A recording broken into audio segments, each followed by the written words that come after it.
and thank you for letting me be of service tonight and telling my story. I have not done this before. And I was going to practice and write a whole bunch of stuff down, and then that just wasn't working. So I'm just going to shoot from the hip, and I don't know how long it's going to be or how much I'm just going to ramble. So, let's see. I'll just start at the beginning, I guess. I had a pretty normal upbringing, a few traumas, but nothing, debilitating. I didn't do drugs when I was in high school. I didn't hardly drink when I was in high school experimentally, and I didn't like it. And then I went off to college, and I was very young when I went to college. I was actually 16 when I arrived. I turned 17 a month after I had started college. And I'm basically an introvert.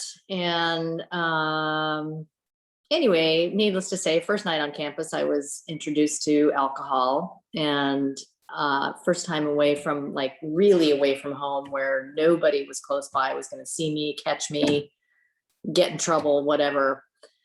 And I really liked it. I had fun, and I was able to talk to boys, and boys talked to me, and made some new friends right away. And so I was never shy about drinking when I was in college, and I had a lot of really unpleasant hangovers, and getting sick, and hopefully waking up in your own bed, with your clothes on and no stranger next to you. But I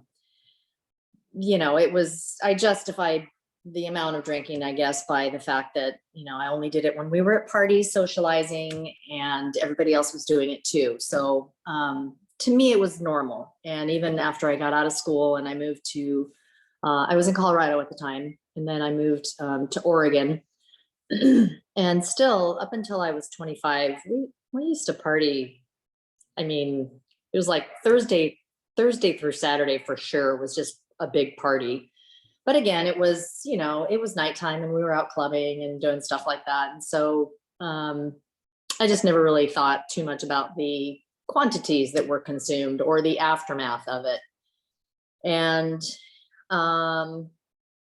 up until and my drinking, never drank during the day, never drank during the work day, always drank socially. The work that I had, I actually worked for an alcohol, beer and wine distributor. And so all of our social events involved alcohol. And so that was, pretty convenient.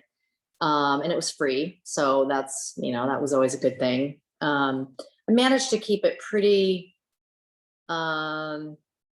it was definitely overconsumption, but I managed to keep it within the navigational beacon, so to speak, of, after 5 o'clock, except when you were really hungover. And of course you had Bloody Marys and steak and eggs for breakfast. So did that. And then about 16 years ago, I started a new relationship. It was with someone that I'd known for a long time. And he is in sales. He does sell wine. And we decided to get married. We dated for a year, and then we got married, and we moved out to this lovely farm that we have now in the Willamette Valley wine country, and planted a vineyard and started our own wine brand. And this is all trying to raise my stepdaughter, new relationship, lost my dad. Suddenly my lifetime work commute has always been like 15 minutes. Now it's like an hour and a half to 2 hours each way every day. So kind of upside down, like overnight, my whole world just went, all my priorities, all my everything just really shaken up. And within a few months, I kind of had some red flags, but really just ignored them. And within a very short period of time, I would say 6 months after we were married, I realized that I had entered into the realm of a very abusive relationship, not physically, like he never punched me in the face, but it was very aggressive and control driven, verbally, a lot of verbal bantering, just really unhealthy. But I mean, our life was so chaotic and so busy that I really, and we entertained all the time, and he traveled, and our schedules were just really like nothing I have ever experienced, and like nothing that I would by choice ever put myself into. It just sort of, I mean, it was like, oh yeah, didn't I tell you this is how it's going to be? And it was like, okay, I guess it's time for me to do a little tap dance and, kind of just shift what, I've always been, scheduling things, not like oh, what's the word? Not like anally, but I don't like a lot of surprises, and I like to fit in my workout time, and I enjoy cooking, and I enjoy gardening. And so I'm used to enjoying things that are nurturing for me, because I know my nature. And when I don't have any of those parameters around me, I'm quite a dangerous person. I mean, emotionally, and with the alcohol. And as I said, we entertained quite a bit, and life was just, chaos. It was just like, I'd be on my way home from work, and he'd say, oh, by the way, did I mention, we've got 7 people coming from, somewhere in Canada for dinner. And I'm like, no, I didn't know that. Oh yeah, distributors in town. Anyway, so not placing blame, just stating the situation. So this was just a lot for me. And so needless to say, there was always wine available. He is not shy about, making more than ample sufficient amounts of wine available for everyone at all times. And I took full advantage of the open bar. Cleaning up at night, there were, many bottles that were just, portions left. And I would just be like, well, I'm cleaning up, everyone's gone, so-and-so's in bed and whatever. So I'll just have another glass of wine. So it kind of started out that way, a little bit innocently, but I knew I probably shouldn't be doing it because I'd had plenty already. And then at work, my boss kind of had that. I was basically his all day. All our business meetings were together, and all our lunches were working lunches, and we went together, and he liked to have wine at lunch. And so I had wine at lunch. And then after a short period of time, I would come back from lunch, and it was like, I kind of want another glass of wine. And so, late in the afternoon, and of course there was wine available at the office. So in the late afternoon, I would sometimes, not always, I would sometimes have a glass of wine.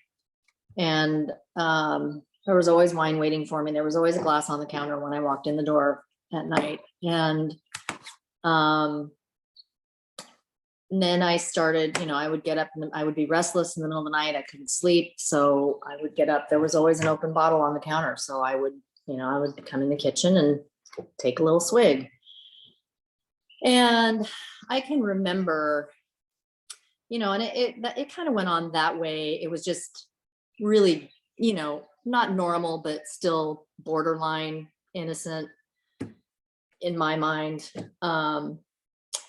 And it went on that way for, I would say, probably 2 or 3 years. And then I started drinking more during the day, and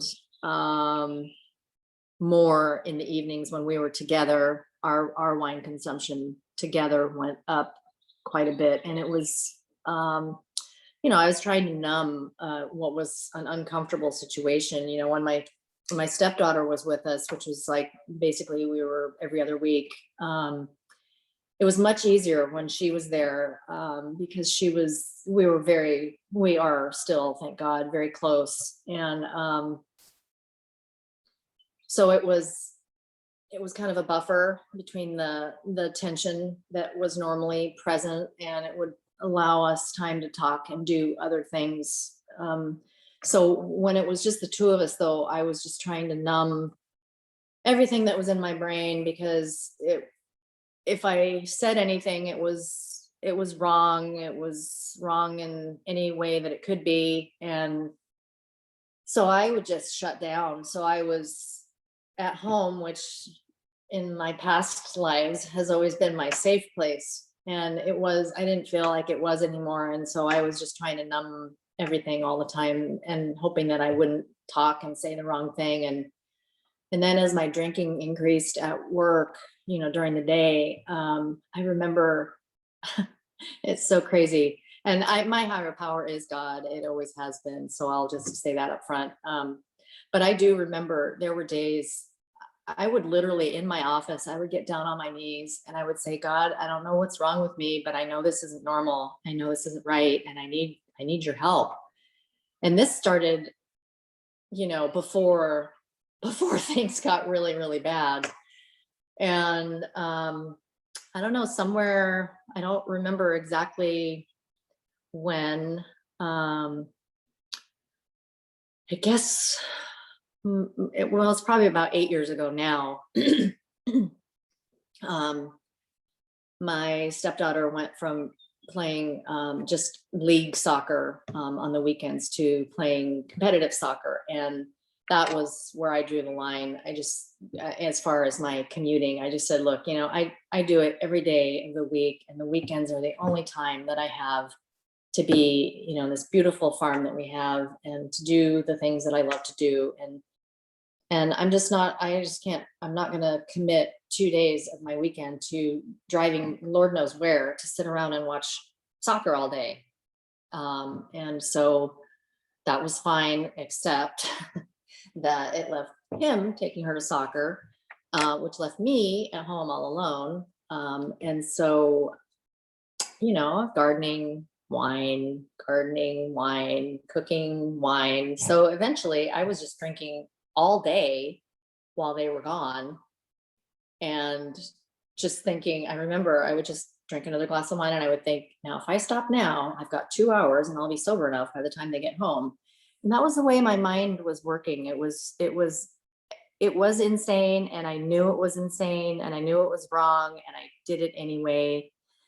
And at some point, and I was just getting more miserable because I was just exacerbating all the pain and suffering that I was already feeling and experiencing, instead of, being the smart, intelligent woman that I am and using, my lifelong toolkit.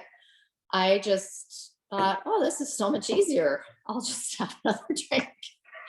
So anyway, somehow that spilled over into, I guess because I just felt so shitty at night by the time I went to bed, that in the morning, the only thing that I could, and I'm an early riser, I had to be because of my commute.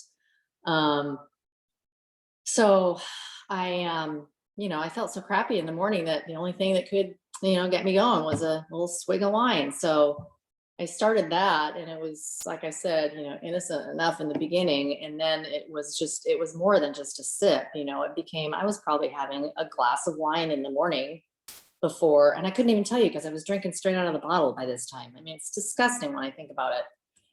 And so I was probably easily having at least a glass of wine before I even got in the car to go to work in the morning.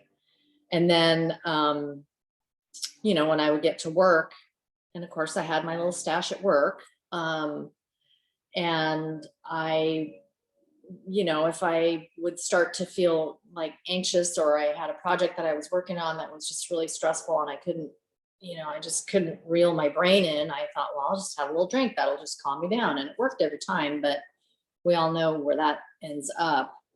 So then I guess kind of fast forward a little bit, I kind of kept that up for a little while. And then this man that I was working for, we were very close friends, and we'd been to his home many times as a family for dinner and stuff. And anyway, the last year that he was alive, he was very, very sick, and it was it was just really hard on me, just because even though he was in the office, I was very much a caretaker and assisting his wife in getting him to medical appointments, and just he was just a little more needy around the office, and so I was more of a caretaker than being able to actually do my other regular job duties. And so I started drinking a lot more during the day because I was just miserable. It was like, this is not the job that I was doing that I loved. And clearly it's not going to go back at any time soon. And then, like I said, that was about a year. And then he died. And I mean, I was holding his hand a few hours before, he got the final morphine pump. And I held it together a little bit because, it was just like, well, all right, here we go. I got to go back to the office and start making the phone calls and start making the arrangements, because I know who needs to be called and who needs to be told. And he was kind of a guy about town. And so people knew who he was, and it was going to be a big deal that he had passed away. So it was probably 2 or 3 days before I was even able to let go enough to express how I was feeling. I mean, I completely lost it. I just completely fell apart. And it was about that time that and that was 2016, that I just started drinking like 24/7, literally. I mean, I was drinking easily half a bottle for sure during the day, closer to some days a bottle easily, like during the day before I even got home from work. And then we would consume another 2 bottles together. And then of course I had my secret stash in the closet so that I could, in the middle of the night when I needed to, I could have what I needed to get through the night. And this went on for a couple of years. I think it was in 18 in the summertime. So our office had downsized in this whole time period. We were selling the office building. We had downsized from a group of like 3 people in our office to me doing everything, including selling this building and moving just me and taking on the other person's job on top of mine and moving to another facility. And it was just a lot. It was more than I anticipated, and it was more than I could handle. And I've learned since I've been in this program, but I was not a person that was capable of asking for help. And I've tried, and I know it's just the devil, to get those words out. Like, I can't do it alone. I don't know where that came from, but anyway, so one of my sisters that I'm very close to and lives close by, somehow, I don't know, I guess because she talked to me enough on the phone, she could tell that I was not quite right. And anyway, she and my other sister just showed up at my office one day and said, we're taking you to St. Vincent's, which is a local hospital. And I was like, well, why are we doing that? And she was like, because I don't know what to do. I'm at my wit's end, and I know something really bad is going to happen if we don't get you some help. And so they put me in the car and they drove me to this hospital, and we saw a social worker, and they checked me all out and everything. And, I was just drunk as a skunk when I got there. And anyway, so the social worker gave me all these options and told me about this local, detox place that people go to. And I said, well, I'll think about it. And then, my sisters came back in, and he wanted to know if it was okay to talk to them about what we had talked about. And I just said, well, the cat's out of the bag now. Let's just, and at that point I felt like, the more people that know about this, the better, because I need help, and I don't want to go backwards, and I'm going to end up killing myself if I keep doing this. I'm going to kill myself, or I'm going to kill my stepdaughter, or really hurt somebody. Something just really bad is going to happen, because I've been, just playing the Russian roulette a little too long. So that summer, this was maybe a few weeks later, I did check into this place for like 4 days, and it was basically just a detox, just a detox. Anyway, it was bad enough, and it was a place for it wasn't just for people drying out from alcohol or drugs. It was really a mental health place for people. A lot of people were brought there forcibly because they had tried to commit suicide or had been kind of caught, like, it was obvious that that was going to be their next step, and so they were there for their safety. And uh, it was a riveting experience. One that when I did get out, I was like, I never want to repeat that experience. And I really didn't ever want to repeat that experience. And actually, and it was, excuse me, and that was in the summer of 2018. And actually earlier in February, I had tried to quit drinking, and I bought off for 2 months. Then I went back on for a couple of weeks and off. And then, so I kind of did that until I went to detox. And then I thought, oh, I really need to get serious about this. And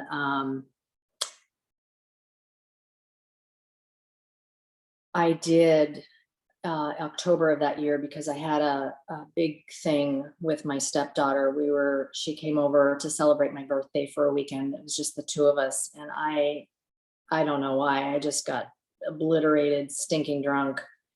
And I just sort of, for lack of a better word, I just vomited on her all of my resentments of the previous like 12 or whatever, how many years it had been, of, just me not having a voice, and just like, her mother was in charge of everything, and she never listened to our suggestions and our ideas. And it was awful. It was just horrible. And she went home. She was very upset. Thankfully she was driving by that time. Anyway, so she didn't want to come back for a while, and she didn't talk to me for, thankfully it was a very short period of time. It was just a couple of months. And then eventually we started texting, and then we started seeing each other again. But she was not coming to the house anymore, because she was 17, and she had all her friends, and she was working, and she was driving. And so, anyway, fast forward again, I was sober 8.5 months, and my husband had come home from a business trip, and I knew, and this was several months earlier, but I knew immediately that something was not as it should be. And after several months, he finally admitted that he was doing the deed with somebody else. And I stayed sober for a little while, and then I completely lost it. It was just like, well, I've got a drinking problem that's very serious. I hate my job. I'm in a shitty marriage, and he doesn't want me anymore anyway. And I just felt like I didn't have anything to live for. And I was hell bent pretty much on, I was going to find a way. I hadn't figured it out yet, but I was going to kill myself. And the most logical way seemed to be just to drink. So I drank as much as I could, as often as I could. He was traveling, and so I would just drink. If I was awake, I was drinking. And that was the bottom line. And if I often did not go to work, I would just call in sick, because I was either too drunk to drive, and I at least had the wits about me to not do that. Or I was just sick, and I was depressed, and I was crying all the time. And of course, we all know the drinking really helps that situation a lot. So I just continued that. And I quit my job in the meantime. I gave my notice, and she tried to get me to not quit. I'd been there for a long time, and I said, no, I really need to do this. And Anyway, so she accepted my resignation, and we made it, a date in the future, but I didn't need to continue past my whatever my 2-week notice was. And I'm not sure exactly what happened in that 10-day period, other than that I drank an awful lot. It was decided that I was going to rehab, which at the time I was like, this is insane. This is the stupidest thing I've ever heard of. There's nothing wrong with me. No, not much. But anyway, so kicking and screaming, I was dragged to rehab, and I was pretty sure I was going to do my best to not get there by just drinking myself to death, and either being in the hospital or in a pine box, but that did not work. And I don't remember a lot about checking into rehab, except that when the guy that was checking, it's not funny, but it's funny in retrospect. The guy that was checking me in said, my husband's sitting right there, and he says, well, do you have any, are you aware of, do you know anything that might be your trigger? And I said, yeah, he is. And I think that was the first time that my husband heard me say that, and that he kind of really realized like what was overall happening. Anyway, so I spent, I don't know, 2 nights, I guess, back in detox, and it was horrible. I mean, thank God that I was in a safe facility, but anyway, so I was there for a few weeks, and a month, I guess. I did 2 weeks living in, and then 2 weeks of outpatient, where I was able to live at home, but I was there all day and every day. And I felt good. I was really happy. I learned a lot of new skills. I made a lot of new friends, and I thought, this is good. This is really going to work. And then, I don't know, I was home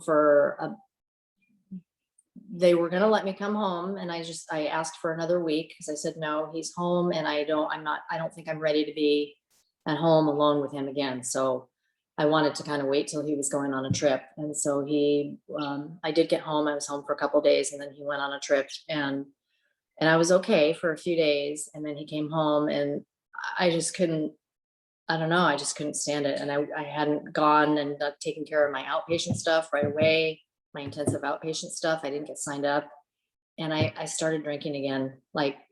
2 weeks out of the program, and I started drinking again, and it was bam, instantly back and beyond where I had been. It was unbelievable. And anyway, so I excuse me, I ended up going back to detox again. He wanted me to stay, check in, and I absolutely refused. They wanted me to stay. I refused. I said, no, I'll be fine. Just get me through detox, and I'll go home, and I'll be fine again. And of course I wasn't. I came home, and I started drinking again. And this was all very quick, short time frame. And then he signed me up again. He was going on a trip. He was going to be on for about 2 weeks. And I was supposed to go back to rehab. And my counselor asked me, she said, why are you going to go back? You're not going to learn anything new. It's going to be, yeah, you're going to be locked up, and you're not going to be able to drink, but that sort of defeats the whole purpose of why you went to rehab in the first place. And so I had come up with another plan, which he did not know about, because he was going to be gone. So I had filled in my neighbors, because they're kind of my support system. And so I had a plan. I had a very detailed plan about what I was going to do and how I was going to stop drinking. And on February 23rd, I kind of eased into, not very gracefully, because I was detoxing by myself at home, and that was really ugly, and I don't recommend it, and it's very dangerous. But I stopped, and I did not end up going back to rehab, thank God. And I had a good about 10 days that he was gone, where I got some sobriety under my belt. I had committed to the 90 and 90. I got signed up for my intensive outpatient program, and I was doing that. And sometimes I was going to 3 meetings a day, but two meetings a day every day for a long period of time. until I kind of got over the hump. I mean, it was a full-time thing. And tomorrow it will be 15 months that I have been sober. And things are crazy. We're getting a divorce, but we're still living together, which is absolutely insane. But I am sober. I am looking for work. I am happier than I have ever been. And I will tell you, it is not just the clarity of mind, but it is a state of mind. And there are days that I struggle a lot because I try really, really hard to be positive and to look at the benefits of, the promises and all of the things that have happened and have gotten better in the last year. Gratitude is number one on my list. I have a gratitude list. I do it every day, first thing in the morning and throughout the day. Meditation, I do at night before I go to sleep, and while I'm sleeping, a lot of times I have some neat programs, but it has just really calmed me down. And self-care and boundaries. I don't know. And I really have not, I don't know what happened. I don't know what clicked all of a sudden. But since that day, and even on bad days when I've had really stressful moments, I have not once wanted to drink. I have thought, wow, I didn't even want to drink over that, which is like really amazing. But I haven't wanted to drink, and I don't miss it. And I wish that I had, woulda, coulda, shoulda, but I wish that I had been able to stick to it when I first started, but I wasn't ready and I wasn't committed. And now I have my home group of women that I love, and I have this group, and I have a couple of other groups that I attend. And